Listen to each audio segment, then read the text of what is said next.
Hi everyone. B3OS is now live in beta, and today I want to highlight a compliance template and specifically on the Arbitrum ecosystem. Arbitrum has done an amazing job of bringing enterprises on chain, and we want to make sure that these enterprises, once they're on chain, are able to monitor and remain compliant with regulators. And a way to do that is using one of our templates where we are monitoring whether a smart contract that's been deployed by the enterprise or a product that's been deployed has any OFAC sanctioned addresses interacting with it. And if an OFAC sanctioned address does interact with that contract, the compliance team gets flagged. They know what happened, why, and they're able to block it. So let's go into the templates library and I'll show you how to set things up. Cool. In the templates library, we are going to scroll down to compliance, sanctioned, and illicit finance monitoring. I'm going to use this template. It logs everything in G Sheets. We select the chain. We select the contract we want to monitor. I'm going to select a Camelot master contract, which is a DEX on Arbitrum 1. So if any OFAC sanctioned addresses interact or swap or LP into the master contract, we're going to get notified.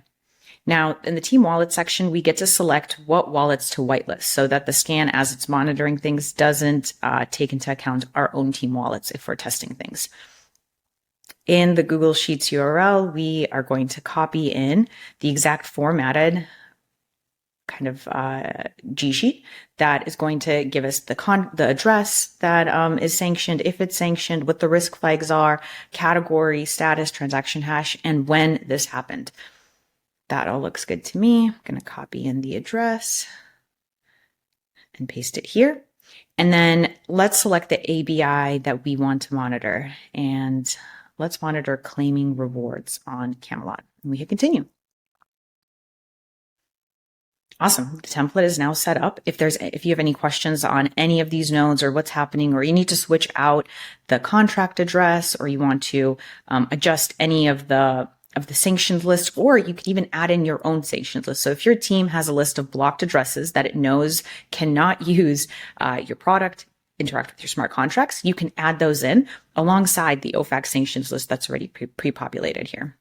So this all looks good to me. I'm going to hide Caddy, and then I'm going to publish this template. Awesome. So it's now live. It's monitoring every single block and watching for these live events. Should a sanctioned address interact with my smart contract, I'm going to get notified in the G sheet that I set up. Thank you so much for tuning in. We're super excited to see all the really cool workflows and templates you build within the Arbitrum ecosystem. And we're proud to be working with both Arbitrum and ZeroDev.